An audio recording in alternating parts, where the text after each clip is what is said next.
Good morning, good afternoon, good evening my dear childrens. कैसे हैं आप लोग? चलो अब हम कंटिन्यू करते हैं अपना lecture of units and measurements. Last class में भी टॉक्ड अबाउट डायमेंशंस क्या होती हैं, डायमेंशनल फार्मूला क्या होता है, और हमने कुछ फिजिकल क्वांटिटीज की डायमेंशंस के बारे में बात करी थी, जैसे mass, length, time, temperature, pressure, coefficient of viscosity, gravitational constant, universal gravitational constant, stress, strain, Young's modulus. हमने बहुत सारी फिजिकल क्वांटिटीज की डायमेंशन निकालनी सीखी थी हमने। ठीक है, तो आज हम करेंगे एप्लीकेशंस ऑफ डायमेंशनल एनालिसिस। उससे पहले मैं आपको बता दूं होमोजेनिटी प्रिंसिपल क्या होता है। ठीक है, तो सबसे पहले आते हैं हम लोग होमोजेनिटी प्रिंसिपल पर।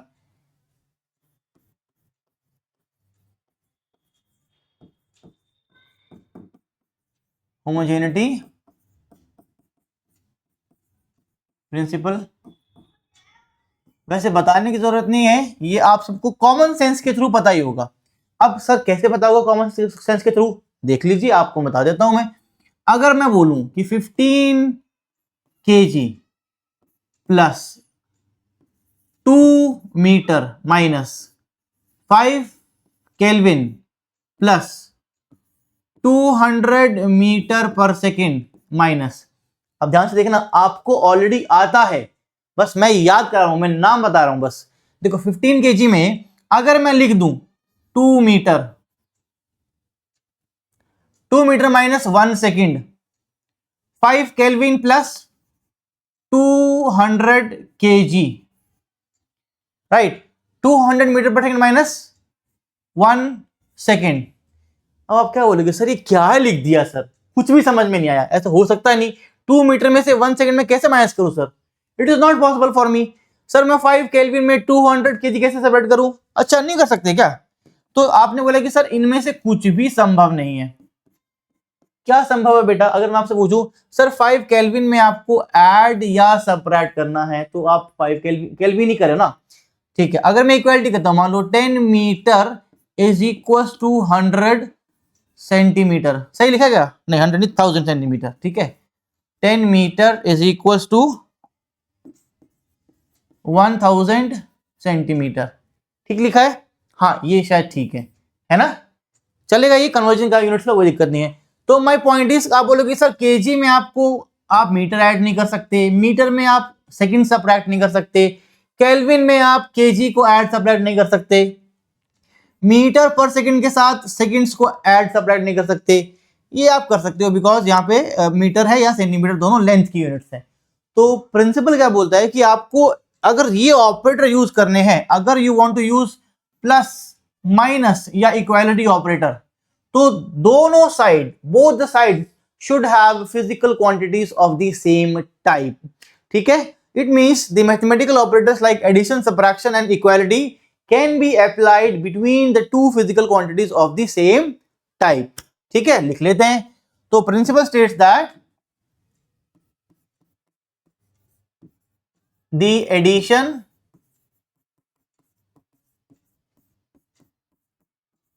subtraction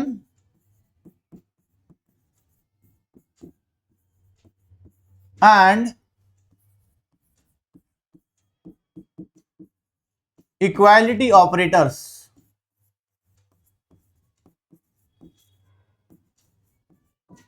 must only be applied between physical quantities of same type, है ना? कौन से ऑपरेटर? सिर्फ एडिशन, सबट्रैक्शन और इक्वालिटी। मैंने मल्टीप्लाई डिवाइड पे ऐसी कोई बाउंडेशन नहीं लगाई, मतलब मैंने क्या, मतलब पुराने साइंटिस्ट प्रोफेसर्स ने जो भी है। ठीक है, तो एडिशन, सबट्रैक्शन और इक्वालिटी ऑपरेटर किन दो क्वांटिटी के बीच लगेगा? जिनकी आइडेंटिटी सेम हो, जो सेम टाइप की हो, मास मास हो, लेंथ लेंथ हो, वेलोसिटी वेलोसिटी हो, तो ही हो सकता है, राइट? ठीक है, तो इसका मतलब अगर मुझे उसकी बात कर रहा हूं 15 kg प्लस यूज किया है, फिर से 2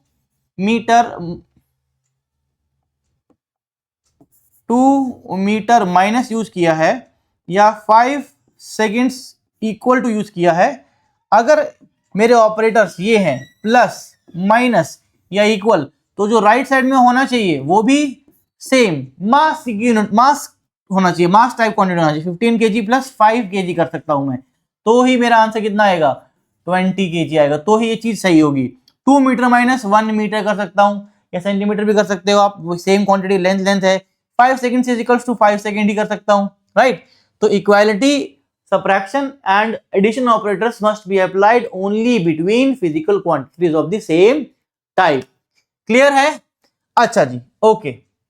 अब इसका मतलब क्या है, if I say if A, B, C, D, E, लिख देते हैं A plus B minus CD ABCD is equals to E F G H. If A, B, C, D, E, F, G and H are physical quantities, what can you and the relation between them is as shown. ठीक है, तो what can I comment upon dimensions या फिर ABCD। अब देखो मैं क्या कह सकता हूं भाई, मुझे तो सिर्फ इतना ढूंढना है, सिर्फ मेरे 3 ऑपरेटर, कौन, प्लस माइनस इक्वल टू। अब मैंने देखा पहला ऑपरेटर प्लस का साइन जो लगा हुआ है A और B के बीच, अगर A और B दोनों फिजिकल क्वांटिटी है तो दोनों के दोनों क्या होनी चाहिए, सेम टाइप की होनी चाहिए, या दोनों स्पीड हो, या दोनों मास हो, या दोनों सेकेंड्स हो, दोनों टाइम हो, आई डोंट केयर। चलो एक काम करते हैं, फिर कह सकते हैं कि इसकी dimension of A should be equal to dimension of B। हाँ भाई सेम टाइप की है अगर, तो डायमेंशन भी सेम होगी। सिमिलरली नेक्स्ट देख लीजिए, मेरा जो माइनस ऑपरेटर है वो लगा हुआ है बिटवीन B एंड CD। ध्यान रहे मेरा नेगेटिव ऑपरेटर, मेरा सब्ट्रैक्शन ऑपरेटर B और C के बीच नहीं लगा है, वो लगा हुआ है B के बीच और इस कॉम्बिनेशन के बीच CD के बीच।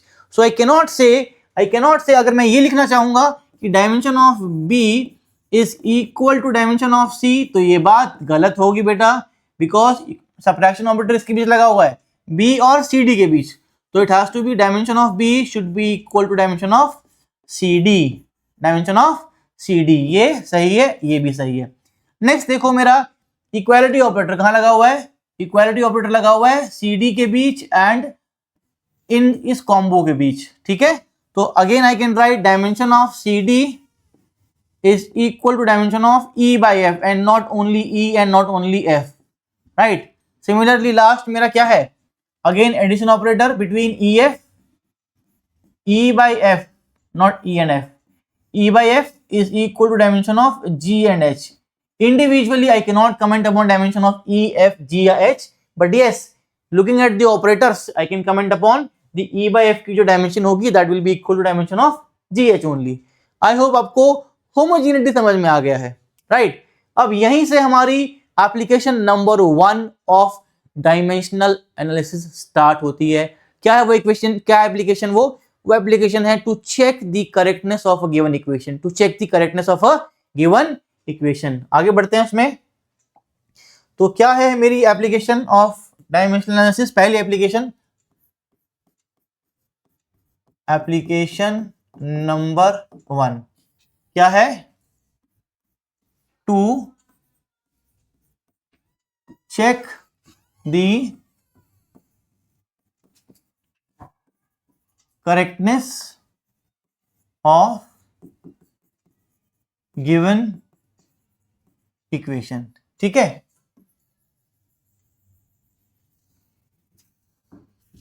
तो ऐसी इक्वेशन लेते हैं जो आपको पता हो सही है गलत है, ताकि समझना आसान होगा हमें एप्लीकेशन को, ठीक है। चलो सबसे इजी फिजिक्स की इक्वेशन जो आप बचपन से पढ़ते आ रहे हो, देखो ये सारी जो एप्लीकेशन है यह हम लोग एग्जाम्पल के थ्रू पढ़ेंगे। We will understand all our applications with the help of examples, ठीक है। तो मेरा पहला एग्जांपल है v is equal to u plus A T. अब आपने ये इक्वेशन बचपन से पढ़ी हुई है, यू आर 100% श्योर, आंख बंद करके बोल सकते हो सर ये तो सही है। चेक तो कर लेंगे, हमें जस्ट मेथड चेक करना है कि इस मेथड को यूज कैसे करते हैं, उसके बाद एक दो एग्जांपल देंगे, आप समझ जाओगे। ठीक है, अब using the principle of homogeneity क्या देखेंगे हम, दो ऑपरेटर्स, प्लस इक्वालिटी ऑपरेटर और प्लस ऑपरेटर। इक्वालिटी ऑपरेटर लगा हुआ है इन दो फिजिकल क्वांटिटीज के बीच, इसका मतलब इन दोनों की डायमेंशन क्या होनी चाहिए, सेम होनी चाहिए, राइट। इन दोनों की डायमेंशन क्या होनी चाहिए, सेम होनी चाहिए। ठीक है, सिमिलरली प्लस का ऑपरेटर भी लगा हुआ है इन दो फिजिकल क्वांटिटी के बीच, तो u की डायमेंशन किसके इक्वल होनी चाहिए, at के इक्वल होनी चाहिए। अगर मेरी इक्वेशन सही है तो ये होना चाहिए, राइट। तो let us see what is dimension of v। Dimension of v, v is what, final speed, dimension कितनी हो जाएगी, lt minus one, lt minus one. Dimension of u क्या हो जाएगा, dimension of u will be what, lt minus one, speed ही है ये भी। और नेक्स्ट हमारा है at, एक्सेलेरेशन इनटू टाइम, क्या हो जाएगा ये, acceleration is lt minus two into T, into T. Clear हुआ, तो यहां से क्या आ जाएगा, माइनस वन से वन कटेगा, क्या आ जाएगा, एल टी माइनस वन ही आ जाएगा, एल टी माइनस वन ही आ जाएगा। क्लियर है, कोई डाउट नहीं है। चलो वेरी गुड, अगला सवाल करिए। अगला क्वेश्चन देता हूं मैं आपको, check the correctness of this equation. एक अगली इक्वेशन दे रहा हूं मैं आपको, v square minus U square is equal to A square S. Try करो, चेक करो इस इक्वेशन को। बेटा जल्दी से बाहर जाओ, होने वाला है, बेल ना बजा दे, जल्दी से पीछे से बेल में बजा देना। चलो इसको चेक करते हैं। तो हमें क्या ढूंढना है फिर से, ऑपरेटर्स। सबट्रैक्शन ऑपरेटर है, इक्वालिटी ऑपरेटर है, ठीक। यहीं से देख लेते हैं डायमेंशन ऑफ, अगर इक्वेशन सही है तो dimension of V square should be equal to dimension of U square and this should be equal to dimension of A square S, right. You all know the meaning of A S V and U, ठीक है। अगर ये equation सही है तो मेरा ये satisfy होना चाहिए, लेट मी फाइंड आउट। तो डायमेंशन ऑफ वी स्क्वायर क्या हो जाएगा, ये हो जाएगा एल टी माइनस वन का whole square, this will be equal to L square T minus two, ठीक है। What is U square, U is again the velocity, velocity dimension कितनी होती है, एल टी माइनस वन का whole square है, तो ये L square T minus two हो गया, ये भी ठीक है जी, बहुत बढ़िया। अब लास्ट देख लेते हैं, A square into T, dimension of A square into S, sorry. अब ए क्या होता है, ये होता है एल टी माइनस टू, अपने आप में एल टी माइनस टू का स्क्वायर इंटू एक एल है, एस है, तो ये क्या हो जाएगा, एल स्क्वायर नहीं, L square plus one, L square plus one मतलब एल क्यूब हो गया ये, L cube into T minus four. अब ये इक्वेशन बराबर नहीं है भाई, ये दोनों तो सेम है लेकिन this is not equal to this, है ना, this is not equal to this, तो मतलब ये इक्वल इसके नहीं है। इसका मतलब this equation is dimensionally wrong, the given equation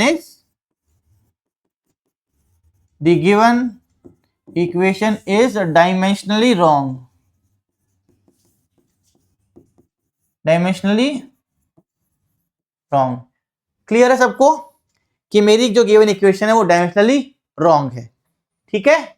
चलिए नेक्स्ट ट्राई करो, एक और सवाल, एक और क्वेश्चन ट्राई करिए।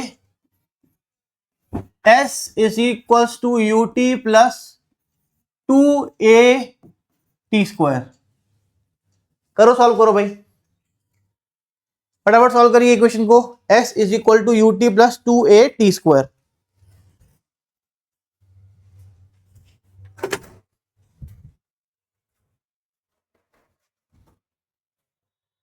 चलो देखो, अगर इक्वेशन सही है तो क्या होना चाहिए, dimension of S is equal to dimension of U T is equal to dimension of two A T square होना चाहिए। वी ऑल नो दैट, यहां से एक बताओ, numbers don't have dimensions, numbers don't have dimensions. इसका मतलब dimension of S should be equal to dimension of UT should be equal to dimension of AT square, है ना। अगर ये इक्वेशन मेरी सही है तो ऐसा होना चाहिए। तो डायमेंशन ऑफ S क्या आ गई है? डायमेंशन ऑफ S आ गई है जो कि L है sir, distance. Dimension of UT क्या हो जाएगी? U is my initial speed, तो मतलब LT माइनस 1 इंटू एक और T, ये हो जाएगा L। नेक्स्ट है AT स्क्वायर की dimension. What is A? A is LT minus 2 into T square, ये अगेन L आ गया। अरे वाह, तीनों की डायमेंशन क्या आ गई? सेम आ गई, L L एंड L। तो इक्वेशन तो डायमेंशनली ठीक है, equation is dimensionally correct. But खुद देखो, क्या ये इक्वेशन आपने देखी कभी? आपने एक इक्वेशन पढ़ी तो ये ऐसी, क्या वो यही है? S is equal to UT plus 2AT square होता है या हाफ AT स्क्वायर होता है? सर होता है S is equal to UT plus half AT square, है ना। बट ये तो इक्वेशन डायमेंशनली करेक्ट आ रही है। इसका मतलब क्या है कि अगर कोई इक्वेशन डायमेंशनली करेक्ट है तो भी आई कैन नॉट गारंटी कि equation is 100% correct equation.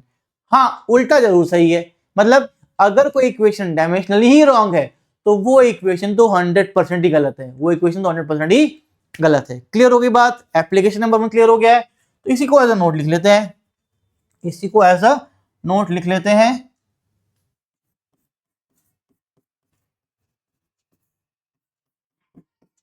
If an equation is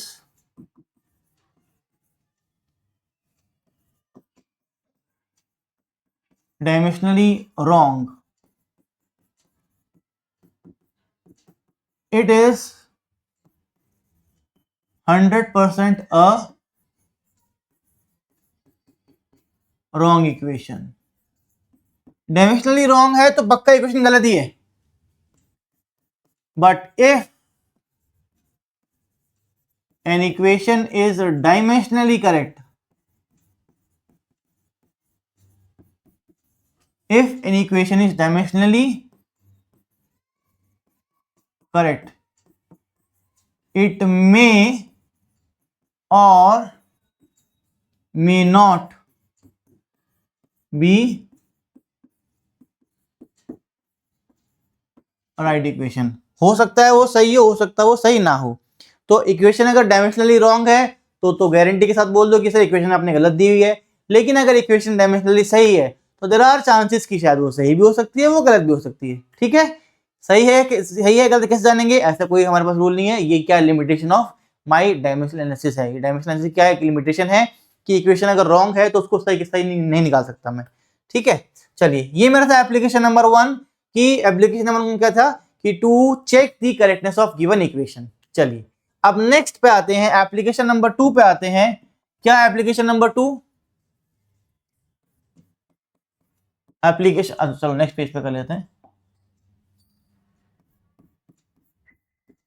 application number 2, to convert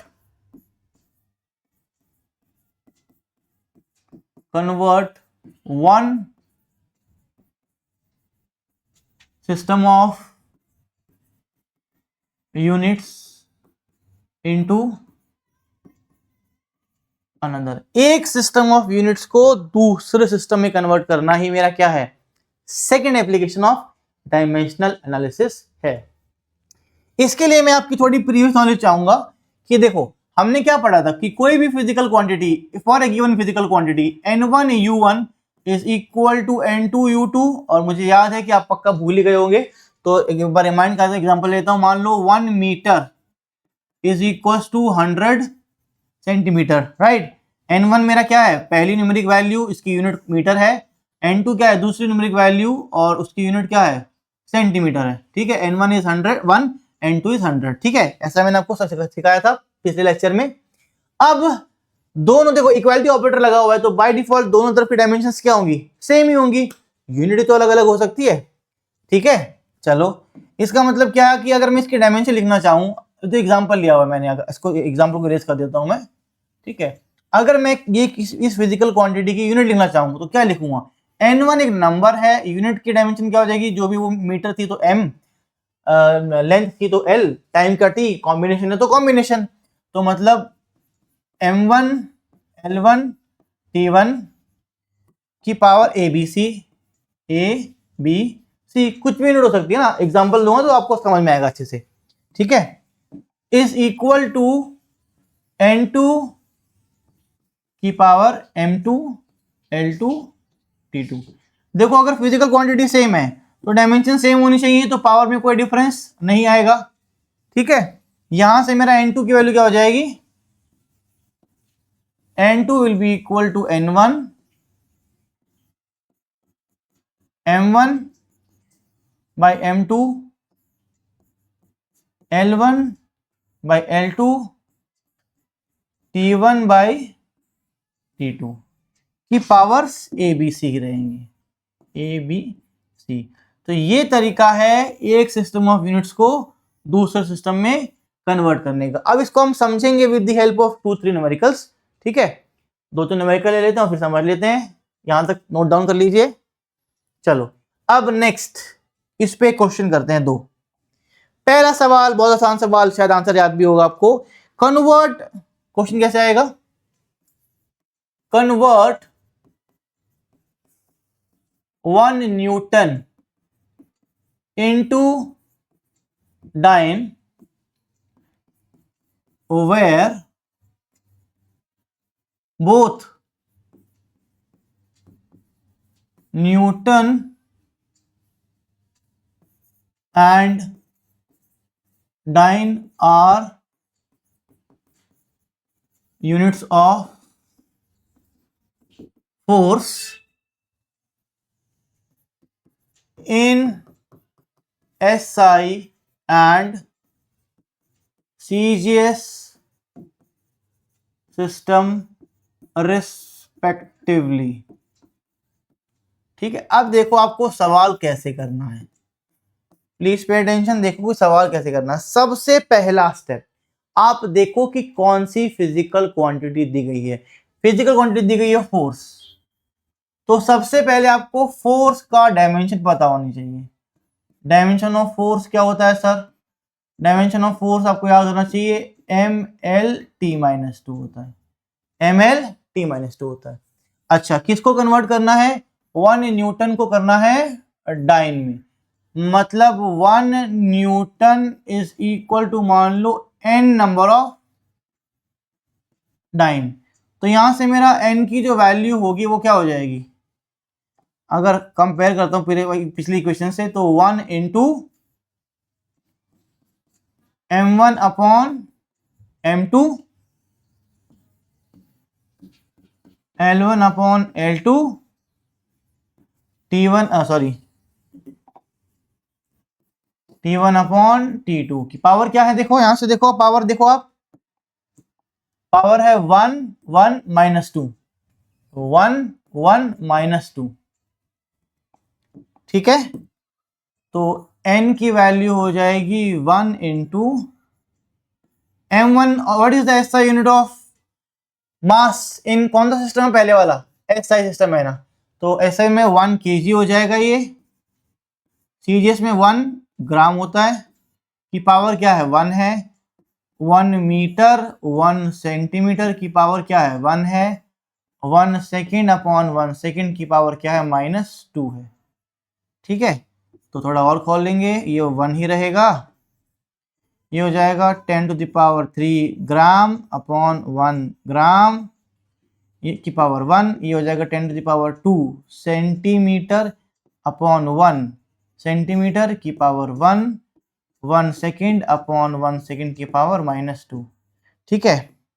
अब देखिए क्या हो जाएगा, ग्राम से ग्राम कैंसल, सेंटीमीटर सेंटीमीटर कैंसल, इससे पूरा ये कैंसल, तो मेरे n की वैल्यू आ गई 10⁻3 10⁻2 10⁻5 आ गई है,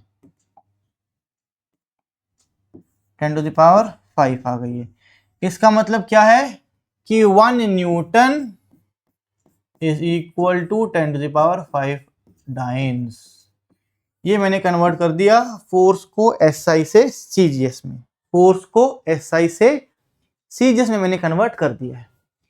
चलो ठीक है, एक सवाल और ले लो। अब कन्वर्ट करो, एनर्जी को कर लेते हैं।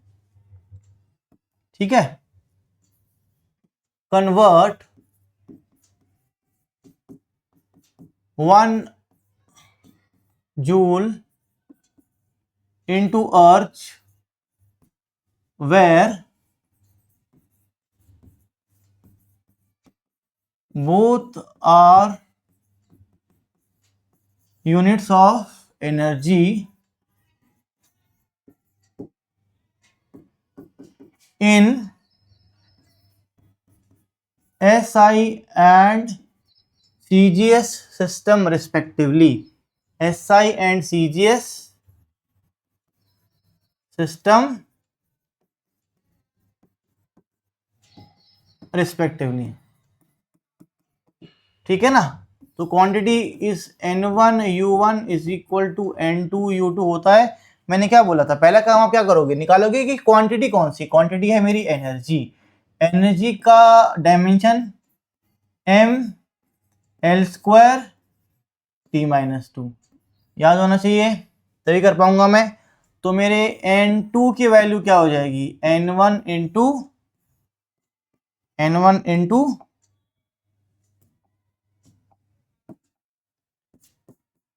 M1 upon M2 L1 upon L2 T1 upon T2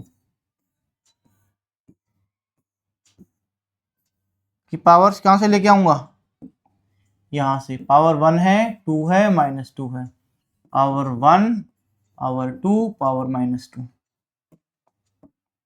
उसके बाद N1 की वैल्यू क्या दे रखी है, 1 जूल। तो 1, पहला सिस्टम किसमें है मेरा, SI में मास की यूनिट 1 kg, CGS में मास की यूनिट 1 ग्राम की पावर 1।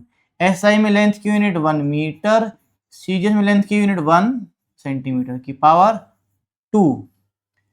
SI CGS दोनों में टाइम की यूनिट 1 सेकेंड की पावर -2 हो गई है। कन्वर्ट करूंगा 1 इंटू, ये हो जाएगा 10⁻³ ग्राम, 1 ग्राम की पावर 1, और ये 10⁻² सेंटीमीटर अपॉन 1 सेंटीमीटर की पावर 2, 1 सेकेंड अपॉन 1 सेकेंड की पावर -2। ग्राम से gram cancel, centimetre centimetre cancel, ये पूरा कैंसिल हमारा। अब देखो क्या आ जाएगा, ये 10⁻³ इंटू 10⁻² का होल स्क्वायर है, तो 10⁻⁴ आ गई मेरी N2 की वैल्यू। तो N2 मेरा आ गया 10⁻⁷।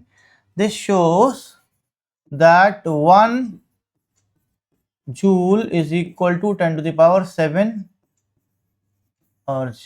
अब आपको एप्लीकेशन नंबर 2 भी आ गई है, to convert one system of units into another. ठीक है, और सवाल हम करेंगे बाद में, अभी आज तीनों एप्लीकेशन खत्म कर लेते हैं, फिर नेक्स्ट क्लास में हम क्वेश्चन करेंगे based upon all these applications. ठीक है, तो लास्ट एप्लीकेशन भी कर लेते हैं, just to know about applications. Questions हम नेक्स्ट क्लास में और बहुत सारे कर लेंगे, डोंट वरी। ठीक है, चलो एप्लीकेशन, लास्ट एप्लीकेशन पे आते हैं, application number 3। Application number 3, to find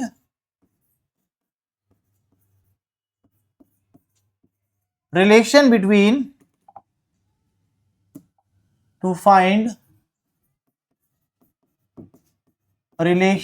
between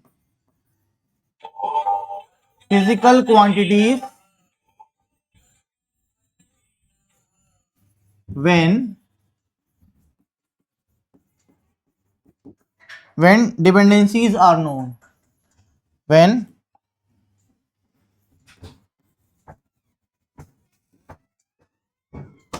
dependencies are known। ठीक है, इसको समझते हैं हम एक एग्जांपल से,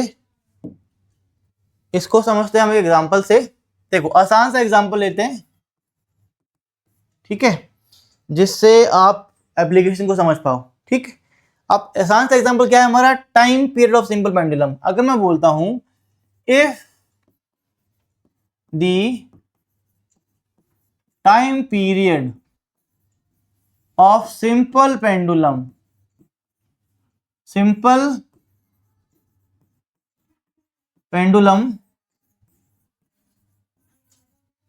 depends upon, if the time period of simple pendulum depends upon, किस किससे डिपेंड करता है, ए पार्ट बोल रहा हूं mass of bob m, B part length of pendulum,